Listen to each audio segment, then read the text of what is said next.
ও ভাই, ভাই, ও ভাই। কি রে আলামিন, কি হয়েছে? তুই এরকম করতেছিস কেন? এ ভাই, আমার আব্বাটা কিরাম করতেছে, তুই তাড়াতাড়ি চল। আচ্ছা চল তো দেখি। মারুফ দাঁড়া, কনে যাচ্ছিস তুই? চাচা নাকি মেলা অসুস্থ ভাই, এই জন্যই চাচারে দেখতে যাচ্ছি। খবরদার দেখতে যাবি নে। আমাদের ওই চাচা যদি মরেও যায়, তারপরে ওই চাচার মুখ আমরা দেখবো না। আরে ভাই, তুই এসব কি করছিস? তোর কি মাথা খারাপ? আমাকে চাচা অসুস্থ, তুই এত পাষাণ এত নিষ্ঠুর হতে পারলি কি করে? ছি ভাই, আমার তো ভাবতে ঘৃণা করতেছে তুই আমার ভাই। আমার এই কথাটুক শুনে তোর মনে হইলো আমি পাষাণ, আমি নিষ্ঠুর? আমার উপর তোর ঘৃণা হচ্ছে? ভাই রে, তুই কিছুই জানিস নে। তুই তখন ওই ঢাকায় চাকরি করতিস। আমাদের এই চাচতো ভাই আর আমাদের ওই চাচা দিনের পর দিন আমার সাথে যে কাজগুলো করেছে না, তুই যদি জানতে পারতিস তাহলে তুইও বুঝতে পারতিস যে কিরা পাষাণ আর কিরা নিষ্ঠুর। মানে আমাকে চাচা আমাদের ভাই তোর সাথে কি এমন করেছে? চাচা কি এরকম করেছে? আরে ভাই, আজকে যখন এই পরিস্থিতি হয়েছে, চাচা কি এরকম করেছে সবকিছুই কব। শুধু ওই চাচা না, তোর সামনে আমাদের এই যে ভাই দাঁড়ায় রয়েছে না, এই একটা বেঈমান। এ মইনুল, এই শোন, যাক তোর সাথে দেখা হয়ে গেল, ভালো হয়েছে। কি কাকা, কিছু কবেন নাকি? আরে হ্যাঁ, তোর জন্য তো একটা সুখবর আছে। কি সুখবর কাকা? শোন, আমার ভাইয়ের কাছে ভালো একটা ভিসা আছে। এখন তোর কি দিয়ে কি অবস্থা? তোর কি যাওয়ার লাইন আছে? শুনেছি বহুত জায়গায় দৌড়দৌড়ি করেছিস, পাসপোর্ট তো মেলা জায়গায় জমা দিছিস, কোনো জায়গায় তো হইলো না। হ্যাঁ কাকা, পাসপোর্ট তো মেলা জায়গায় জমা দিলাম, তা পাসপোর্ট ওই বাড়িই পড়ে রয়েছে। কোনো জায়গায় ভালো ভিসার সন্ধানও পাচ্ছি নে, আর এরকম কোনো মানুষও পাচ্ছি নে যে বিদেশ যাওয়ার জন্য টাকা পয়সা জমা দেবো। আরে পাগল, ভালো ভিসা না হলে তোরে কই আমি? আর আমি কি এই সমস্ত ব্যবসা করি? হ্যাঁ, তোরে বিদেশে পাঠায় ব্যবসা করে টাকা পকেটে ঢুকাবো এরকম ছেলে আমি না। কাকা করছি, ভিসাটা যদি ভালো হয় তাহলে আমি কষ্ট দুঃখ করে হলেও টাকা পয়সা ম্যানেজ করবানে। আরে পাগল, ভিসা ভালো, তুই কিছু টাকা পয়সা ম্যানেজ করে তুই আমার সাথে যোগাযোগ কর, ভিসাটা তোর জন্য খুবই ভালো হবে নে। কাকা এই মুহূর্তে টাকা পয়সা, আচ্ছা আপনি যেহেতু করছেন, আপনি তো আমাদের গ্রামের মানুষ, আপনার প্রতি আমার বিশ্বাস আছে। যাই করি আমি খুব তাড়াতাড়ি করে আপনারে জানাচ্ছি। আচ্ছা ঠিক আছে, যাই করিস তাড়াতাড়ি করিস, কিন্তু না হলে ভিসা হাত ছাড়া হয়ে যেতে পারে। আচ্ছা কাকা, আমি আপনারে তাড়াতাড়ি জানাবানে।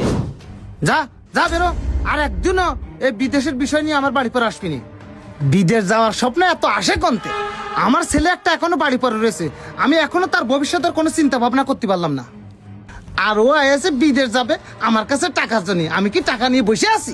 কাকা আপনি এসব কি কথা করছেন? আপনি ছাড়া আমার কিটা আছে কন? আমার আব্বা তো আমি ছোট থাকতেই দুনিয়া ছেড়ে চলে গেছে। এখন আমার সুবিধা অসুবিধা সবই তো আপনারাই দেখবেন। কাকা আপনি আমারে 2 লাখ টাকা দেন, আমি বিদেশে যাই আপনার টাকা শোধ করে দিবানে। এই তোরে টাকা দিলি তো তুই টাকা শোধ করবি? তোর কাছে একটা টাকাও নেই, তোর বিদেশ যাওয়ার স্বপ্ন কমতে আসে? একটা টাকাও আমি দিতে পারবো না, যা আনতে যা। আবার দাঁড়া রয়েছিস, গিলি আনতে। টাকা আসাতে এসে মনে হচ্ছে আমি টাকার গাছ লাগাই তুইছি। আব্বা গেছে তো? আরে হ্যাঁ গেছে।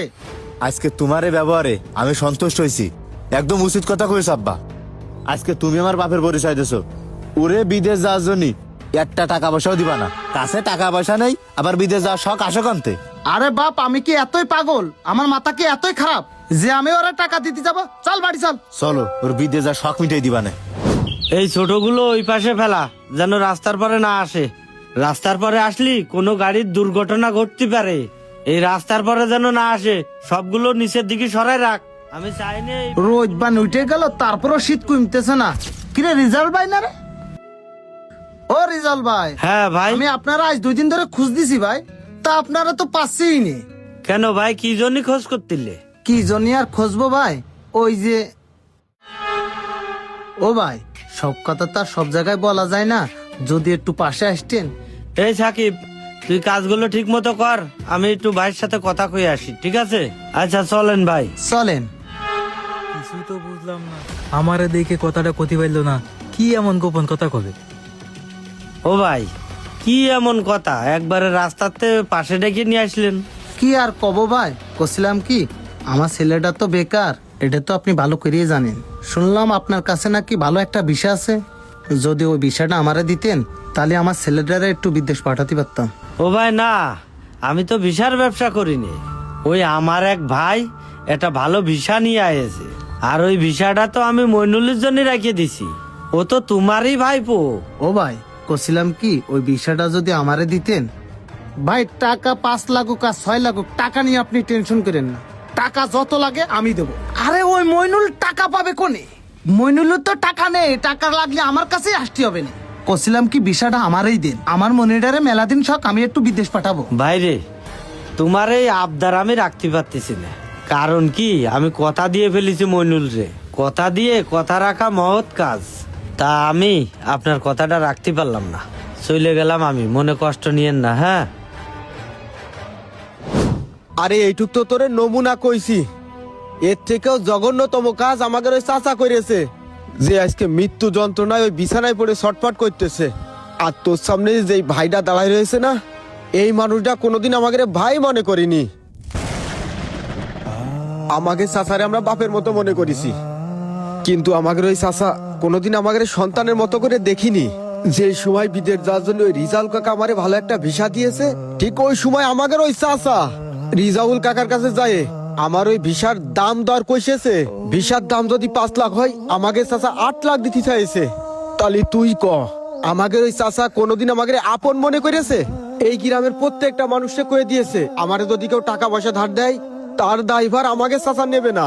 এমনকি তোর সামনে অসহায়ের মতো যে মানুষটারে দেখতে পাচ্ছিস না, এ অসহায় না ভাই, এ অসহায়ের অভিনয় করতেছে। এর থেকেও বেশি অসহায়, বেশি কষ্টে আমি ছিলাম। ওই দিন আমার ভাই মনে করিনি, তালি আজকে কি করে আমি এই মনটারে গলাবো? আলামিন, তোর আব্বার চিকিৎসার জন্য একটা টাকা পয়সা আমি দিতে পারবো না। যা, তুই চলে যা। এ ভাই, তুই এসব কি করছিস? তোর পায়ে দুগুন ধরি ভাই, তুই না করিস রে। তুই যদি রাজা আমি আমার পা ছাড়, ছাড় আমার পা, ওঠ। এ ভাই দে ভাই, তোরা যদি রাজা আমি আমার আব্বারে বাজাতে পারবো না। তুই একটু মেয়া বাইরে বুঝো ভাই, জায়গা জমি বেচতি সব জায়গা জমি বেচা হয়ে গেছে। আব্বার চিকিৎসা কোনো করাতে পারিনি, ডাক্তার কয়েছে 5টা কেমো দেওয়া লাগবে, আমার কাছে একটা টাকা পয়সাও নেই। তুই একটু বাইরে বুঝো, তোরা যদি রাজা আমি আমার আব্বারে বাজাতে। তুই কান্দিস না, তুই বাড়ি যা, আমি দেখতেছি। ভাইয়ের সাথে কথা কয়ে আমি বুঝাচ্ছি বাইরে, তুই যা। ভাই আমার কথা শোন, অতীতে যা হয়ে গেছে হয়ে গেছে। মানুষ তো আর অতীত দেখে না, এখন সমাজের মানুষ বর্তমান দেখবে। এই জন্য অতীত নিয়ে পড়ে থাকলে তো হবে না। আমাদের চাচা আর আলামিন তোর সাথে যে অন্যায়টা করেছে, তারা তো তার ভুল বুঝতে পারতিছে। এখন কেউ যদি ভুল বুঝতে পারে, তাহলে তো তারে মাফ করে দেওয়া উচিত ভাই। কুকুর যদি কেউরে কামড়ায়, তার তো কুকুররে কামড়ানোর শোভা পায় না। তাই আমি বলি কি, যা হইছে হইছে ভাই, তুই সবকিছু ভুলে যায়, চল চাচারে দেখতে যাই। আজকে যদি আমাদের বাপ বাইসে থাকতো, সেও অসুস্থ হইতো, আমরা কি তার ট্রিটমেন্ট করতাম না? চল ভাই, আমরা দুই ভাই চাচার যাবতীয় চিকিৎসায় যত খরচ হয় আমরা দেব। আজকে যারা অর্থ সম্পদ আর টাকা পয়সার দাপটে আত্মীয়তার সম্পর্ক ছিন্ন করছেন, ভুল করছেন। প্রকৃতি এমন ভাবেও প্রতিশোধ নিতে পারে যা আপনি কল্পনাও করতে পারবেন না। ভুলে যাবেন না, আল্লাহ পাক ন্যায় বিচারক, তার বিচার কঠিন থেকে কঠিনতম হতে পারে। ভিডিওটি যদি আপনার মন ছুঁয়ে যায়, একটা শেয়ার করে দিবেন। ধন্যবাদ।